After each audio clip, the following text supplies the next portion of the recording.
Hello, it's Gayle Palmer, the osteopath from the Living Elements Clinic. Today's topic is, why did I train to be an osteopath? Why do I do what I do? And why, after over 30 years, do I still love going to work and treating my patients? Well, when I was a young child, 7, 8, I started to play a lot more badminton. And the reason for that was my father was the England badminton coach for about 50 years. My mum was an international badminton player for nearly 20 years. And so as children, my brothers and I used to get taken around all the local tournaments, county tournaments for Surrey. We used to get left with grandparents at weekends if they were off playing badminton in Yorkshire or wherever. And we used to go to quite a lot of the England tournaments too. And at that age, 7, 8, 9, we were playing more and more badminton. And apparently I was quite useful. So I would play 8, 10, 12 hours badminton a week over kind of a couple of 3-hour sessions, 4-hour sessions. And at that point, I was beginning to find that I had a few issues if I played a really hard game. Not really very helpful when you were starting to get to county standard. So I could play one game really well for half an hour or so. Badminton games don't last all that long. And then if I had to play another game, then pretty much I'd be poleaxed. I really couldn't run around the court, couldn't move. Sometimes I'd literally get stuck and then have to get unravelled. So at that time, I was taken to see a family friend who was an osteopath, had been an osteopath for, I should think probably 40, maybe 50 years by that point. One of the very first British osteopaths to train here in London. And Uncle Sid was just a whiz as far as I was concerned. Not only could he work out what was going on, but I could feel with his hands working on me and treating me and pulling me about and stretching, I could feel the blood supply changes throughout my body. I could feel as things started to align and function and the energy come back and the discomfort to go. It was awesome. And one of my questions as a child was always, why? I must have driven my father bonkers because I had so many why questions. I don't know if you have children with why questions. That was definitely me though. Why is the sun yellow and all the rest of it. And my perennial question when I had backache was, why does it hurt? Why does it hurt so much? What can I do? All of that. And Uncle Sid made a phenomenal difference in explaining what was happening with my pelvis and my low back.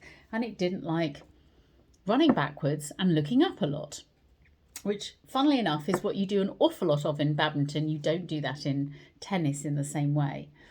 But looking up, running backwards, taking a shot, used to just twist everything up. And I found that I was relatively hypermobile. So my ligaments were a bit looser than they perhaps should have been ideally.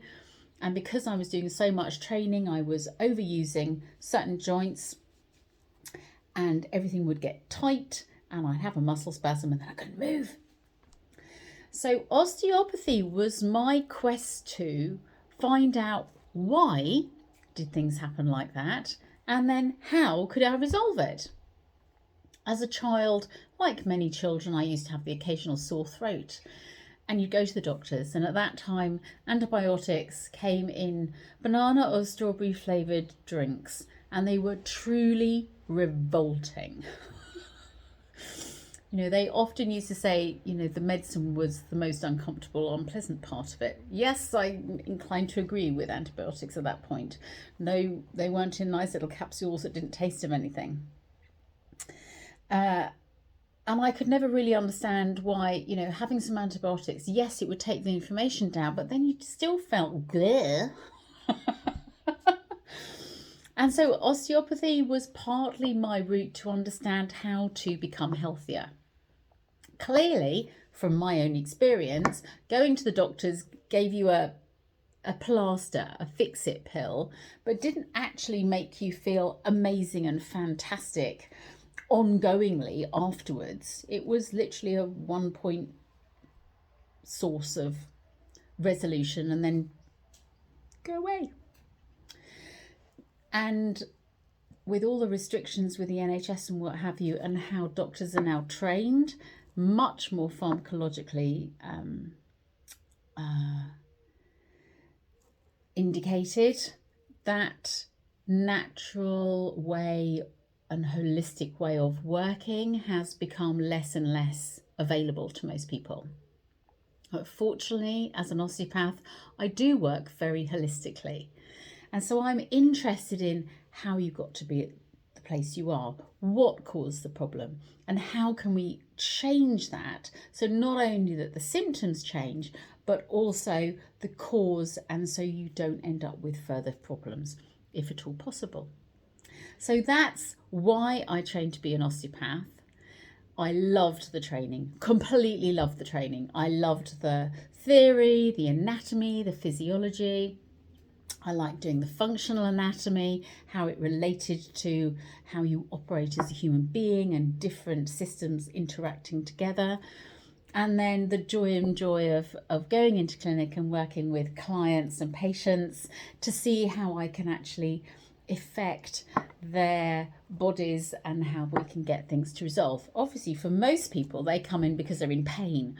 But it's not always the case. I have plenty of clients who come in because they're not feeling quite right, or their glands are up, or they just feel uncentered. So you don't have to be in pain to see an osteopath, which is probably good news.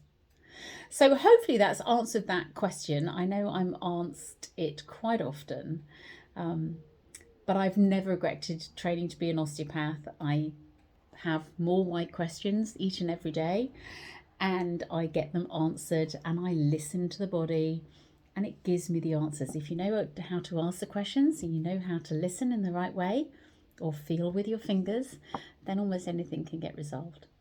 So that's why I do what I do. I love doing the treating and meeting new people all the time, and getting to know you and how you operate in life.